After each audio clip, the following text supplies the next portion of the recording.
Hello everyone. तो आज के इस लेक्चर में हम लोग पढ़ने वाले हैं इंडस्ट्रियल डिस्प्यूट्स एक्ट 1947 के बारे में। तो जो भी बच्चे staff and welfare inspector examination की तैयारी कर रहे हैं ये उनके लिए लेक्चर है और ये हमारा लेक्चर नंबर 1 है। तो प्रीवियस वीडियो में मैंने आपको बताया था कि सिलेबस क्या है और बाइफर्केशन ऑफ द सिलेबस क्या क्या रहने वाला है। तो आज का जो टॉपिक हमारा होगा, आज कौन सा टॉपिक हम स्टार्ट करने वाले हैं, इंडस्ट्रियल डिस्प्यूट्स एक्ट 1947। और ये किसका हिस्सा है? ये है इंडस्ट्रियल रिलेशन का। इंडस्ट्रीज में रिलेशन कैसा होता है वर्कमैन और एम्प्लॉयर के बीच में, एम्प्लॉयर और एम्प्लॉयर के बीच में, वर्कमैन एंड वर्कमैन के बीच में। तो बेसिकली इन रिलेशंस के बारे में हम कहाँ पे डिस्कस करते हैं? इंडस्ट्रियल रिलेशंस में। इंडस्ट्रियल रिलेशंस के तीन जो हैं प्रोमिनेंट एक्ट्स हैं। बाकी एक्ट्स भी इसमें इंटरकनेक्टेड हैं, लेकिन बेसिकली जो हम पढ़ते हैं इन तीनों को बाइफरकेट करके पढ़ते हैं। दूसरा हमारा इंडियन ट्रेड यूनियन एक्ट और तीसरा है industrial employment standing orders act. तो तीनों को हम बारी बारी से पढ़ेंगे, लेकिन आज का जो हमारा टॉपिक है हम एक एक करके स्टार्ट करेंगे। फर्स्ट हमारा होगा इंडस्ट्रियल डिस्प्यूट्स एक्ट 1947। तो आज का ऑब्जेक्टिव क्या है पढ़ाने का? आज का लेक्चर क्या होगा? ऑब्जेक्टिव लेक्चर का क्या है आज का? कि आज हम लोग समझेंगे बेसिक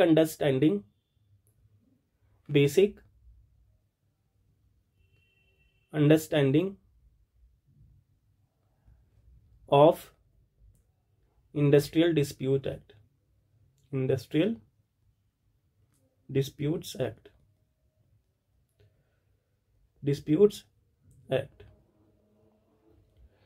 दूसरा क्या होगा? डिफरेंट टाइप्स ऑफ, यानी कि टाइप्स ऑफ डिस्प्यूट्स, ये भी हम समझेंगे कि कितने प्रकार के, किस प्रकार के डिस्प्यूट्स होते हैं और कुछ मैकेनिज्म, उसको सॉल्व कैसे किया जाता है और मैकेनिज्म। तो आज मैं बेयर एक्ट का जो लैंग्वेज है बिल्कुल इस्तेमाल नहीं करूंगा। आज हम सेक्शंस को डिस्कस नहीं करेंगे। आज हम बेसिक अंडरस्टैंडिंग समझेंगे कि टर्म्स क्या है, उस टर्म्स को समझेंगे कि क्या होता है इंडस्ट्रियल डिस्प्यूट एक्ट, होता क्या है, क्यों बनाया गया है, इसका पर्पस क्या है। इन सारी बातों को आज के लेक्चर में समझेंगे ताकि आने वाले लेक्चर्स में आपको दिक्कत ना हो। जो हम जब टर्म्स डिस्कस करेंगे, सेक्शंस पढ़ेंगे, तो उस समय आपको ये ना हो कि अरे ये कहाँ से आ गया, ये कैसा हो, क्या होता है, इसका पर्पस क्या है। तो ये सब डाउट्स आपके आने वाले क्लासेस में आपके साथ ना हो, इसलिए आज का क्लास बहुत ही इंपॉर्टेंट होने वाला है, जिसमें हम बेसिक टर्म्स, कुछ जैसे डिस्प्यूट क्या होता है, कितने प्रकार के डिस्प्यूट्स होते हैं, ये सारी बातों को हम डिस्कस करने वाले हैं। तो सबसे पहले देखिए इंट्रोडक्शन में क्या कहता है। इंडस्ट्रियल डिस्प्यूट्स एक्ट 1947 ये कब इनेक्ट किया गया था? 1 अप्रैल 1947 को। ठीक है। इज अ की पीस ऑफ लेबर लेजिस्लेशन। ये किस चीज से डील करता है? ये लेबर लेजिस्लेशन, यानी कि जो लेबर फोर्स है, जो वर्कर्स है, उनसे रिलेटेड ये लेजिस्लेशन है, उनसे रिलेटेड ये कानून है। In India designated to ensure that smooth functioning of industrial relation by preventing and resolving disputes between employers and employees। कोई भी इंडस्ट्री में, कोई भी ऑर्गेनाइजेशन में जहां पे आप काम करते हो, जहां पे हम काम करते हैं, जहां पे वर्कर्स काम करते हैं, तो हमेशा क्या होता है, एम्प्लॉयर और एम्प्लॉय के बीच में हमेशा कुछ ना कुछ डिस्प्यूट बना रहता है या बन सकता है। तो उस डिस्प्यूट को रिजॉल्व करने के लिए ये एक्ट को लाया गया था, और फर्दर किसी भी प्रकार का डिस्प्यूट आगे जाके बढ़े ना, उस चीज को रोकने के लिए, यानी प्रिवेंटिंग भी और रिजॉल्विंग भी, दोनों चीजों के लिए इंडस्ट्रियल डिस्प्यूट्स एक्ट का प्रावधान लाया गया। तो बेसिक इंट्रोडक्शन में क्या समझना है, इंडस्ट्रियल डिस्प्यूट एक्ट क्या है? कि एम्प्लॉइज और एम्प्लॉयर्स के बीच में डिस्प्यूट को रिजॉल्व करने के लिए और उनको प्रिवेंट करने के लिए कानून है, एक लेजिस्लेशन है। बेसिक बस मोटा मोटा आपको इतना ध्यान रखना है। ठीक। अब देखिए, here is a breakdown of its important aspect. अब आगे देखते हैं। अब इसका पर्पस क्या है? देखिए, जैसे मैंने आपको मोटा मोटा बताया था, यहाँ पे थोड़े से ऑर्गेनाइज तरीके से लिखा गया है। To investigate and settle industrial dispute. अगर कोई डिस्प्यूट होता है, सपोज किसके बीच में, एम्प्लॉइज और किसके बीच में, एम्प्लॉयर। ठीक है। एम्प्लॉइज कौन होता है? वर्कर्स। जनरली जो काम करते हैं उनको क्या बोलते हैं? एम्प्लॉइज। और एम्प्लॉयर जो वर्क देता है, यानी गिवर, जो गिव करता है वर्क को, यानी जो काम आपको दे रहा है वो कौन होगा? एम्प्लॉयर। और जो काम कर रहा है उनके अंडर में वो होता है वर्कर्स, एम्प्लॉइज। ठीक है, बेसिक डिफरेंस। तो अगर कोई डिस्प्यूट होता है तो डिस्प्यूट को सेटल करना और उसको इन्वेस्टिगेट करना कितना सही है कितना गलत है, ये भी इस एक्ट में प्रोविजंस हैं, वो हम आगे डिस्कस करेंगे आने वाले क्लासेस में। दूसरा क्या है इसका purpose, to promote harmony between labour and management. जो वर्कर्स और मैनेजमेंट है उनके बीच में एक हार्मनी, एक शांति जो है बना के रखने का काम करता है। थर्ड है to ensure fair treatment of workers, ठीक है, एंड प्रोवाइड फॉर मैकेनिज्म, और मैकेनिज्म यानी कि मेथड्स, किस तरीके से डिस्प्यूट को सुलझाया जा सकता है, इसका मैकेनिज्म भी प्रोवाइड करता है कौन, industrial disputes act 1947।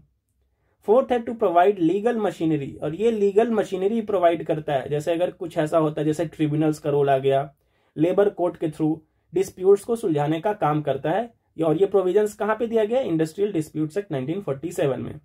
For settling disputes relating to wages, अगर वेजेस से रिलेटेड कोई दिक्कत है, वर्किंग कंडीशंस को लेकर के कोई दिक्कत है, रिट्रेंचमेंट को लेकर के दिक्कत है, ये सारे टर्म्स हम आने वाले अभी डिस्कस करेंगे थोड़ी देर में कि क्या क्या है, समझते हैं इसको। अनदर एम्प्लॉयमेंट रिलेटेड इश्यूज, तो इन सब डिस्प्यूट्स को डिस्कस करने का, सेटल करने का, रोकने का काम कौन सा करता है, ये एक्ट करता है। अब आते देखिए, अब हमने पढ़ा कि डिस्प्यूट होता है, लेकिन डिस्प्यूट के कारण क्या क्या हो सकते हैं, थोड़ा सा इसको भी समझते हैं।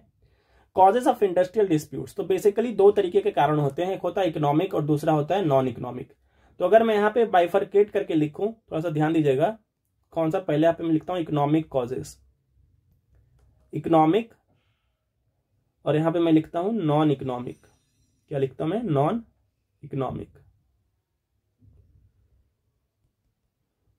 ठीक, नॉन इकोनॉमिक, ECO है, ठीक है, यहां पे ध्यान दीजिएगा। अब इसमें इकोनॉमिक कॉजेस में क्या क्या आ सकता है, issues related to wages, issues related to wages,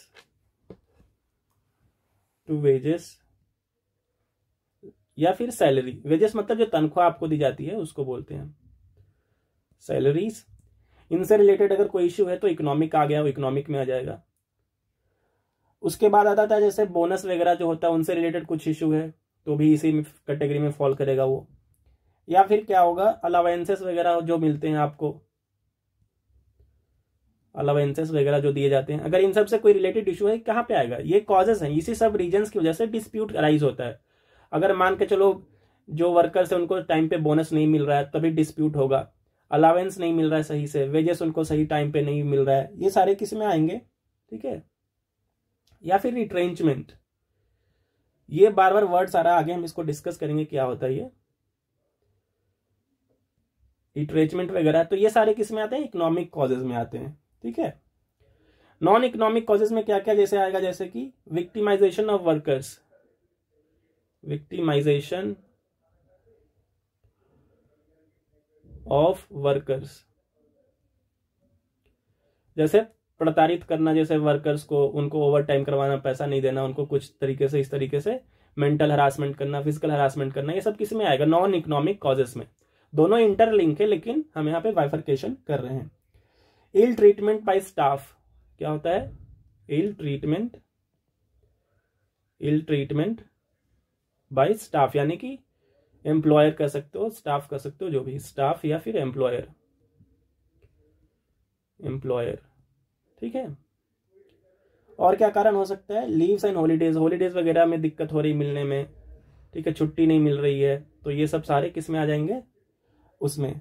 working hours को लेकर के कोई इश्यू है, वर्किंग आवर्स जो काम करने की अवधि है, अगर उसमें कोई दिक्कत है, या वर्क कंडीशन को लेकर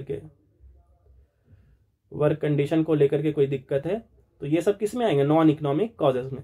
तो बेसिकली दो तरीके के कॉजेज होते हैं, और इन्हीं सब की वजह से क्या होता है, डिस्प्यूट अराइज होता है, इन्हीं सब की वजह से क्या होता है, डिस्प्यूट जो है अराइज होता है। और जब डिस्प्यूट अराइज होगा तो इंडस्ट्रियल डिस्प्यूट एक्ट, यहाँ शॉर्ट में लिख रहा हूं, इंडस्ट्रियल डिस्प्यूट एक्ट जो है वो रोल प्ले करेगा अपना। तो this is the causes of industrial dispute act, basic है, इसमें बहुत दिमाग लगाने की जरूरत नहीं है, ठीक। अब देखिए फॉर्म्स ऑफ डिस्प्यूट पढ़ते हैं। हमने देखा कॉज क्या होता है, अब प्रकार, यानी कि क्या किस प्रकार के डिस्प्यूट्स होते हैं। डिस्प्यूट बहुत प्रकार के होते हैं, हम आने वाले क्लासेस में हम समझेंगे, लेकिन यहाँ पे मैंने कुछ जो है जनरल डिस्प्यूट हमने लिया है, जनरल डिस्प्यूट। क्या लिया है? जनरल डिस्प्यूट, यानी कि आपको समझाने के लिए कि डिस्प्यूट क्या होता है, किस प्रकार का होता है, और ये एक्ट जो है इंडस्ट्रियल डिस्प्यूट्स एक्ट इसको किस तरीके से एड्रेस करता है। तो सबसे पहला क्या है फॉर्म्स ऑफ डिस्प्यूट में, हम देखते हैं इंटरेस्ट डिस्प्यूट, जिसको हम बोलते हैं, हम इकोनॉमिक डिस्प्यूट भी बोलते हैं। तो क्या होता है इसका मतलब, this dispute arise from disagreement, याद रखिएगा, over new terms and condition of employment. अगर आपके एम्प्लॉयमेंट में किसी भी प्रकार का चेंज किया जा रहा हो, आपके एम्प्लॉयमेंट कंडीशन में, चाहे वर्किंग आवर्स हो, आपके तनख्वाह में हो, वेजेस में हो, सैलरी में हो, बोनस में हो, अलावेंसेस में हो, ठीक है, तो उसको हम बोलते हैं इंटरेस्ट डिस्प्यूट। इंटरेस्ट डिस्प्यूट क्यों बोलते हैं? क्योंकि यहाँ पे वर्कर्स का इंटरेस्ट छुपा हुआ है। क्या है? वर्कर्स का इंटरेस्ट छुपा हुआ है, ठीक है, और उनका क्या है? इकोनॉमिक डिस्प्यूट, और इस इंटरेस्ट की वजह से उनका इकोनॉमिक भी इंपैक्ट हो रहा है, यानी कि उनके पैसे में, उनके मेंटल हेल्थ में। इस तरीके से इंटरेस्ट डिस्प्यूट और इकोनॉमिक डिस्प्यूट दोनों इंटर रिलेटेड चीजें हैं, ठीक है। They are typically forward looking, involving demands for changes rather than enforcement of existing rights। Forward looking का मतलब क्या होता है यहाँ पे? ये है कि these are for future changes, for future changes, मतलब कोई वर्कर पहले से ही काम कर रहा है, उसमें कुछ चेंज नहीं, उस काम कर रहा है, at the time of employment उसमें कुछ नहीं कहा गया, बल्कि जैसे सपोज करो, एक एग्जांपल लेते हैं, कोई भी इंसान है, सपोज राम है, ये वर्कर है XYZ कंपनी में, ठीक है, ये कंपनी है PVT लिमिटेड, मिले यहाँ पे लिख देता हूँ, PVT लिमिटेड XYZ कंपनी है। राम 1 साल से यहाँ पे फॉर 1 ईयर ही इज वर्किंग देयर, ठीक है, 1 साल से वहां पे काम कर रहा है। लेकिन अचानक से क्या होता है, इसके वेजेस को लेकर के जो इंक्रीमेंट होना चाहिए, सपोज करो रूल के हिसाब से 10% इंक्रीमेंट पर ईयर होना चाहिए, लेकिन यहाँ पे सिर्फ 2% का इंक्रीमेंट है, ठीक है। तो ये एक तरीके का डिस्प्यूट है। राम क्या करेगा? इस चीज को रेज करेगा, अपने कंसर्न को रेज करेगा कि भाई मेरा 2% ही इंक्रीमेंट क्यों हो रहा है। तो फॉरवर्ड लुकिंग का मतलब, जब ये ज्वाइन किया था उस समय ऐसा कोई इशू नहीं था, बाद में जाके ये इशू अराइज हुआ। So that is the meaning of forward looking, ठीक है। तो ये सारी चीजें हैं। कॉज क्या है इसका? डिमांड फॉर हायर वेजेस और बेटर अलाउंस, ठीक है। Introduction of new working hours, अगर कुछ न्यू वर्किंग आवर्स इंट्रोड्यूस होते हैं तो उसको लेकर के कॉज हो सकता है कि भाई पहले 8 घंटा ही काम करवाया जा रहा है, अब 10 घंटा क्यों। ओवर टाइम पॉलिसीज, ठीक है, अगर ओवर टाइम आप करवा रहे हो तो उस पॉलिसी में क्या क्या चेंजेस हुए हैं, क्या फायदा नुकसान हो रहा है वर्कर्स को, तो ये सब की वजह से ये डिस्प्यूट अराइज होता है। Request for new benefits such as health और हाउसिंग अलाउंस, अगर वर्कर्स रिक्वेस्ट करते हैं कि भाई उनको हेल्थ और हाउसिंग वगैरह भी, HR वगैरह भी मिलना चाहिए, तो in that case these kinds of dispute arises, ठीक है। देखिए आज के हम क्लास में कोई भी सेक्शन, कोई भी प्रोविजन हम डिस्कस नहीं कर रहे हैं। अगर आप इसका बेयर एक्ट उठाओगे, ठीक है, तो इस तरीके से आप वहां नहीं देखोगे इन सब चीजों को इस तरीके से डिफाइन किया हुआ। बस वहां पे क्या होगा, जैसे ले ऑफ है तो ले ऑफ कैसे होता है, वर्कर क्या है, डेफिनेशन दिए गए हैं, सेक्शंस दिए गए हैं। आपको वहां पे समझने में दिक्कत आ सकती है जो भी नॉन लॉ बैकग्राउंड के स्टूडेंट्स हैं, तो आपको वो सब बेयर एक्ट समझना है, ये सब समझना है। तो आपके लिए ये क्लास बहुत इंपॉर्टेंट है कि आप समझिए पहले कि बेसिक चीजें क्या है, डिस्प्यूट क्या होता है, क्यों होता है, इन सारी बातों को आपको समझने की जरूरत है, ठीक।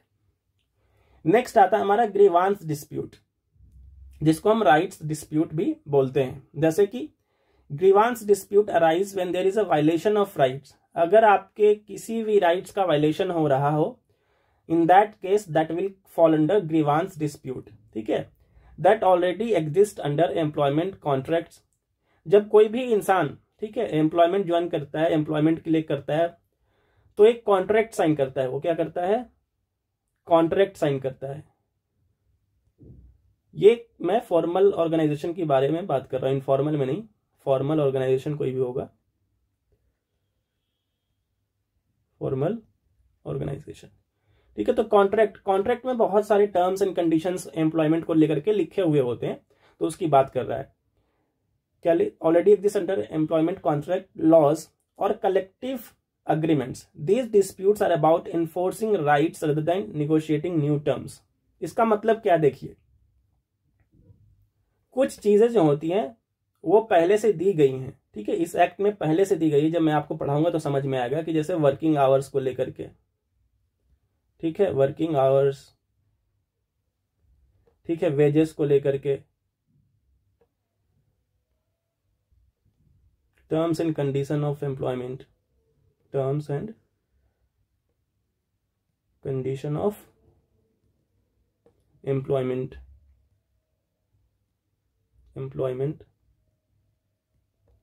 ठीक है, वेजेस को कवर कर दिया।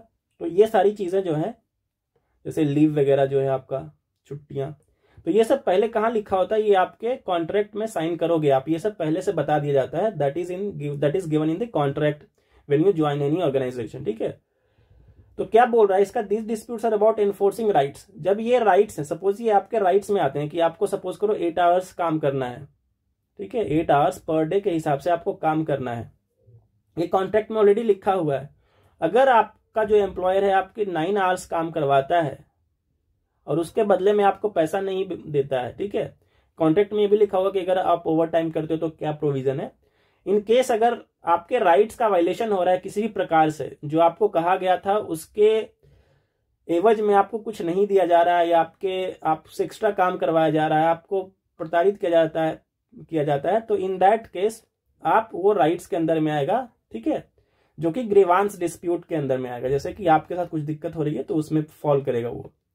जैसे देखिए कॉजेस क्या होता है, रॉन्गफुल टर्मिनेशन और सस्पेंशन ऑफ एन एम्प्लॉय, ठीक है, टर्मिनेट करना कोई बड़ी बात नहीं है, वर्कर्स को टर्मिनेट किया जाता है on the basis of disciplinary action वगैरह, लेकिन अगर विदाउट रीजन आपको टर्मिनेट किया जाता है या फिर सस्पेंड किया जाता है तो ये किस में आएगा, ग्रीवांस डिस्प्यूट में आएगा। This is kind of dispute, ठीक है। Denial of legally mandated leave और बेनिफिट्स, अगर आपको जैसे सपोज करो 22 डेज का लीव है ईयर, सपोज कीजिए पेड लीव है ये।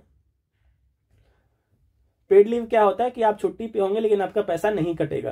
तो सपोज किसी ऑर्गेनाइजेशन में पॉलिसी है कि 22 डेज पेड लीव हम आपको देंगे लेकिन आपको छुट्टी नहीं दे रहे हैं वो, ठीक है, इन केस, तो ये किस में फॉल करेगा, ये ग्रीवांस डिस्प्यूट के अंदर में आएगा, ठीक है।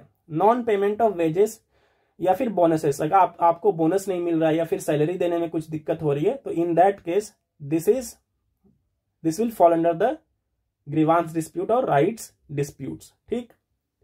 अब देखिए एग्जांपल देखिए, a worker being denied overtime pay that is stipulated in the contract. मैंने ऊपर बताया था कि कॉन्ट्रैक्ट में जो लिखा होगा वो that is your right. Contract जब आप साइन करते हो जॉब के टाइम पे तो आप समझते हो कि दीज आर माई राइट्स और ये सारे ऑब्लिगेशंस हैं। अगर उसके अलावा भी आपके साथ कुछ दिक्कत होती है, जैसे कि एक एग्जांपल में क्या है, एक वर्कर है जिसको ओवर टाइम करने के लिए पैसा नहीं दिया जा रहा है, तो क्या होगा, जबकि कॉन्ट्रैक्ट में ये चीज लिखी हुई है कि उसको पैसा मिलना चाहिए ओवर टाइम के लिए, तो ये this will fall under the grievance dispute. So इस तरीके के डिस्प्यूट्स को क्या बोलते हैं हम, राइट्स डिस्प्यूट भी बोलते हैं। नेक्स्ट हमारा आता है डिसिप्लिनरी एक्शन डिस्प्यूट, ठीक। These dispute arise when employees contest disciplinary measures taken by the employer such as suspension, demotion और dismissal। ये कब होता है, डिसिप्लिनरी एक्शन कब लिया जाता है, जब आपके साथ कुछ एम्प्लॉयर क्या करेगा, एम्प्लॉयर क्या करता है, जब आपको सस्पेंड कर देगा या डिमोशन कर देगा, नीचे कर देगा आपको, या डिसमिसल यानी कि आपको हटा दिया जाएगा, तो इन दैट केस ये किस में आएगा, डिसिप्लिनरी एक्शन डिस्प्यूट्स में आएगा, ठीक है। कॉजेस क्या क्या होते हैं इसके, suspension of alleged misconduct without a fair inquiry, ठीक है। ये क्यों होता है कि जैसे वर्कर्स को कह रहा है, वर्कर्स क्या बोल रहे हैं, वर्कर क्या बोल रहे हैं यहाँ पे कि हमारे साथ गलत हुआ है, यानी कि फेयर ट्रायल नहीं हुआ है, फेयर ट्रायल या इंक्वायरी हमारे ऊपर नहीं बैठी गई है, और एम्प्लॉयर बोल रहा है कि हमने इसको सही किया है, तो ये जाएगा कहाँ पे, ये जाएगा लेबर कोर्ट में या ट्रिब्यूनल में, ठीक है, एडजुडिकेशन के लिए। एडजुडिकेशन क्या होता है, लेबर कोर्ट क्या होता है, ये सब हम आने वाले नेक्स्ट क्लासेस से हम डिस्कस करेंगे डेफिनेशंस को लेकर के, ठीक है। Dismissal for poor performance without notice, अगर बिना नोटिस के आप किसी को निकाल देते हो पुअर परफॉर्मेंस के बेसिस पे, तो ये भी कहाँ चला जाएगा, ये डिस्प्यूट हो जाएगा, और डिस्प्यूट जाएगा कोर्ट में या ट्रिब्यूनल्स में। Example, an employees is terminated for alleged theft. कोई मान के चलो कि कोई एम्प्लॉय है, वर्कर है, उसको चोरी के नाम पे क्या है निकाल देते हैं, उसको टर्मिनेट कर देते हैं जॉब से, बट वो क्लेम करता है कि ये अनफेयर डिसमिसल है, ठीक है। और किस बेसिस पे, तो लैक ऑफ एविडेंस, क्योंकि एम्प्लॉयर के पास, अगर देखिए पहली बात, एम्प्लॉयर एम्प्लॉयमेंट आपको कंफ्यूज नहीं होना, एम्प्लॉयर जब मैं बोल रहा हूं तो यानी कि जो काम दे रहा है आपको, और एम्प्लॉय का मतलब ये होता है जो काम कर रहे हैं उनके अंडर में। तो क्या बोल रहा है, एन एम्प्लॉय यानी कि जिसको निकाला गया है काम करने, यानी वर्कर, ये क्या है, worker. A worker is terminated for alleged theft but claims unfair dismissal. उसका कहना है कि भाई मैंने चोरी नहीं की है, मुझे गलत तरीके से निकाला गया है और इसका कोई एविडेंस नहीं है। तो ये क्या होगा? Labour courts and tribunals adjudicate these disputes ensuring compliance with the principle of natural justice. और ये लेबर कोर्ट और ट्रिब्यूनल्स का काम है कि इन चीजों को ध्यान से देखें, एविडेंस है कि नहीं है, क्या है, उनका ट्रायल करें, उसके बाद डिसीजन लें। ठीक, अब आते हैं हम retrenchment and lay off dispute.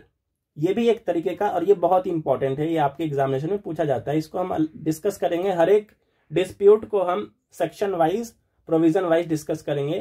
Characteristic क्या है, कब होता है, किसके साथ किया जाता है, क्या मेथड्स हैं, ठीक है, ये सारी बातों को हम डिस्कस करेंगे। आज बस आपको एक थोड़ा सा बेसिक अंडरस्टैंडिंग दे रहा हूं मैं। मीनिंग क्या होता है?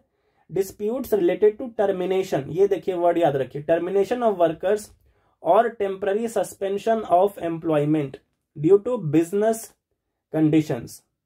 थोड़ा सा मैं आपको यहां पे समझा देता हूं कि रिट्रेंचमेंट और ले ऑफ में फर्क क्या है। पहले यहां पे रिट्रेंचमेंट लिखता हूं मैं, रिट्रेंचमेंट बहुत इंपॉर्टेंट वर्ड है, इसको समझिए आप। और यहां पे हालांकि हम करेंगे इसको डिटेल में ले ऑफ, लेकिन आज समझ लीजिए कि इसका मतलब क्या है मोटा मोटा। दोनों के बीच में एक बेसिक डिफरेंस है, क्या होता है इसमें? टर्मिनेशन ऑफ सर्विस, ठीक है। इसमें जो वर्कर का जो है सर्विस को टर्मिनेट कर दिया जाता है, यानी कि खत्म कर दिया जाता है, रिट्रेंचमेंट हम उसको बोलते हैं। ले ऑफ में क्या होता है? Inability of the employer, inability of the employer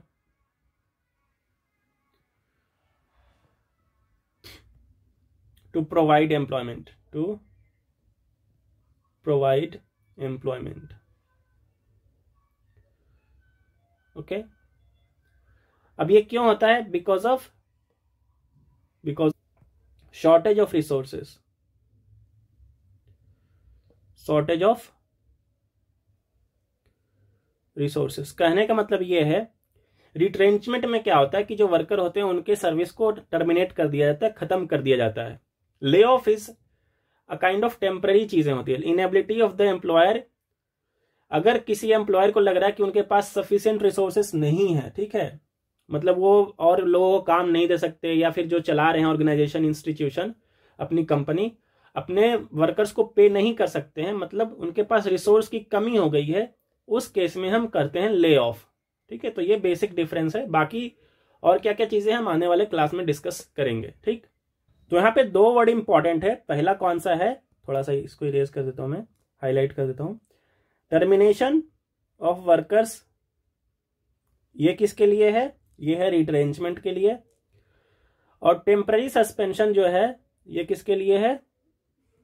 ये है ले ऑफ के लिए। और किस लिए है भाई टेम्पररी सस्पेंशन? क्यों होता है? क्योंकि यहाँ पे शॉर्टेज ऑफ रिसोर्सेस है। क्या है? शॉर्टेज ऑफ रिसोर्सेस, ठीक है। अब देखिए कॉजेज क्या है। Economic down turns leading to lay off, अगर इकोनॉमिक जैसे दिक्कत आ जाती है किसी भी कंपनी में, किसी भी ऑर्गेनाइजेशन में, तो ले ऑफ होती है। जैसे कभी आपने सुना होगा जैसे कि बायजूस ने भी बहुत सारे एम्प्लॉयज को निकाल दिया है, तो ये ले ऑफ बोलते हैं उसको। रिट्रेंचमेंट विदाउट प्रॉपर नोटिस और कंपनसेशन, ठीक है। फिर रिट्रेंचमेंट क्या होता है कि टर्मिनेट कर देते हो। अगेन आप जब किसी को टर्मिनेट कर रहे हो तो उसके लिए आपके पास प्रॉपर जो है रीजन होना चाहिए कि क्यों टर्मिनेट कर रहे हो। अगर नहीं है तो फिर वो कोर्ट में जाएगा, तो उसको बोलते हैं टर्मिनेशन। क्योंकि रिट्रेंचमेंट में क्या होता है, टर्मिनेशन हो जाता है वर्कर्स का, उनकी नौकरी चली जाती है, ठीक है। एग्जाम्पल जैसे देखिए, a factory laying of workers without providing the required compensation under the industrial disputes act. अब देखिए डिस्प्यूट कब होता है? जब डिस्प्यूट अराइज तभी होगा जब दोनों के बीच में अग्रीमेंट नहीं है, दोनों के बीच में समझौता नहीं हुआ, कंसेंसस नहीं है, ठीक है।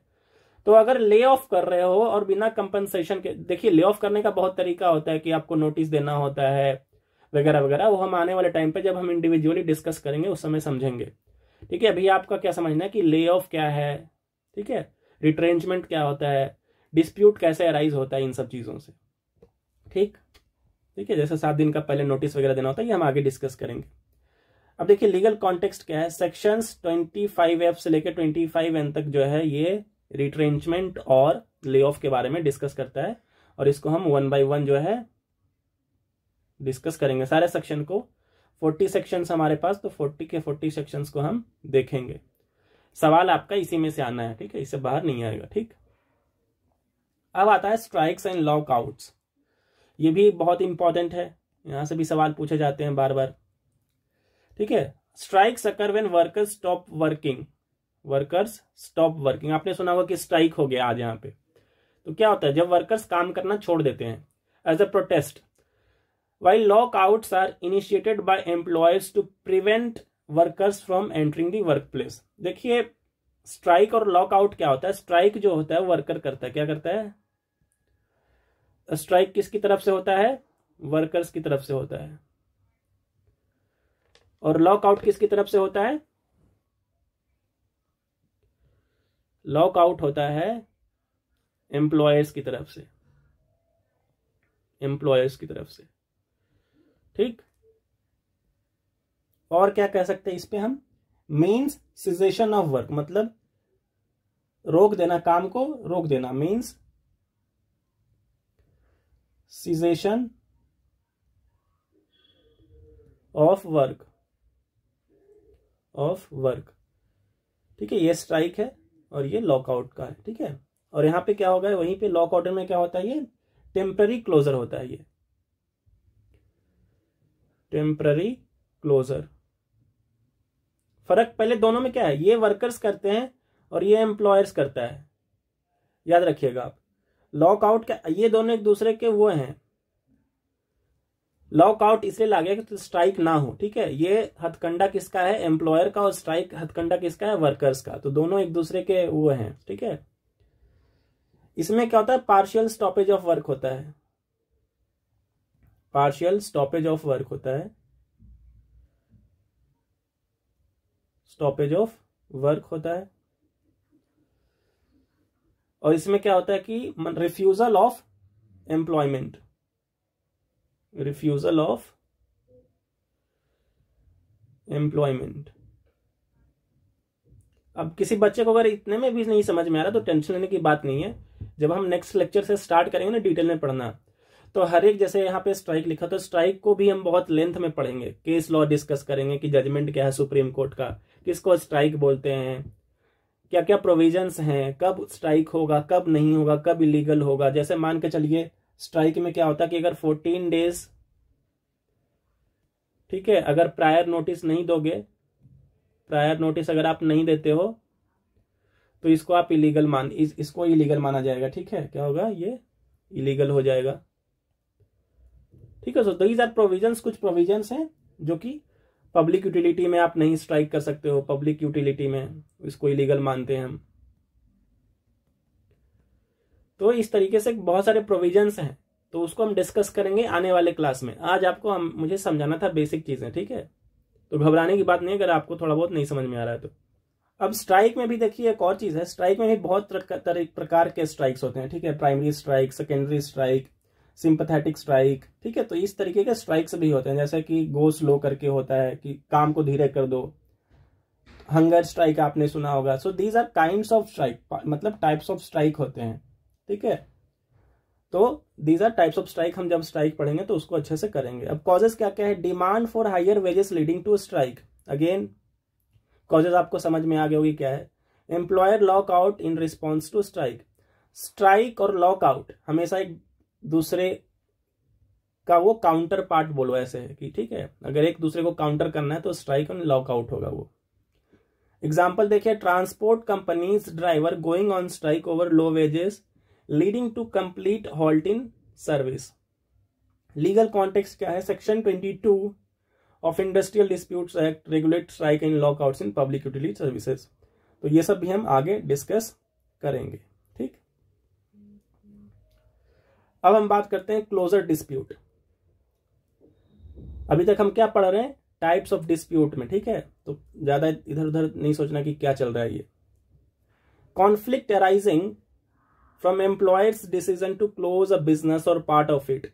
इसको हम क्लोजर भी बोलते हैं। क्लोजर करके एक टर्म है, इसको हम डिस्कस करेंगे एट लेंथ। ठीक है, जब किसी कंपनी को, किसी ऑर्गेनाइजेशन को, किसी इंस्टीट्यूशन को क्लोज कर देते हैं उसको हम बोलते हैं क्लोजर। इम्पैक्टिंग एम्प्लॉइज लाइवलीहुड, और जब आप क्लोज कर दोगे तो उनकी लाइवलीहुड पे आ जाएगा कि भाई उनको कहाँ से कमाएंगे खाएंगे। तो उसके भी अलग अलग प्रोविजंस है कि कब कर सकते हैं, कितना वो कंपनसेशन आपको देना होगा, कितना नोटिस देना होता है, क्या क्या चीजें हम आगे डिस्कस करेंगे। कॉजेस क्या क्या है, financial losses leading to closure. अगर किसी कंपनी को बहुत फाइनेंशियल लॉस हो रहा है तो इन दैट केस वो क्लोज कर देगा। Shut down without proper compensation, ठीक है, कंपनसेशन नहीं दिया तो शट डाउन कर दिया। Example, textile mill shutting down operation without notifying workers और प्रोवाइड ड्यू टू कॉम्पनसेशन। बिना कॉम्पनसेशन दिए वो शट डाउन कर देता है, बंद कर देता है। तो उसके और प्रोविजंस होते हैं कि ऐसे करोगे तो लीगल एक्शंस लिए जाएंगे। जैसे सेक्शन 25O से लेकर के 25F तक ये क्लोजर वाले प्रोविजन को एड्रेस करता है, जो कि हम नेक्स्ट क्लास में डिस्कस करेंगे 1 by 1। तो आज इतना लगा है टाइम पूरे को समझाने में, हो सकता है कि आपको एक लेक्चर में एक टॉपिक खत्म हो।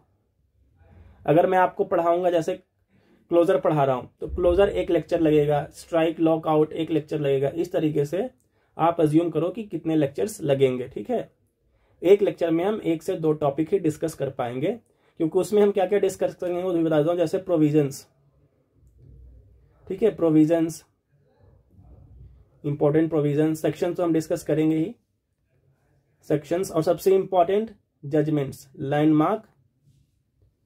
Landmark judgments. ठीक है, इससे आपको और अच्छे से समझ में आएगा कि क्या होता है, कब नहीं होता है। ठीक है, तो इन 3 चीजों को डिस्कस करने के लिए तब आपको जाके एक कॉन्सेप्चुअल क्लैरिटी मिलेगी कि क्या होता है। जैसे लॉकआउट क्या है, सुप्रीम कोर्ट के क्या जजमेंट्स है इस पे। ठीक है, इलीगल कब होगा, लीगल कब होगा।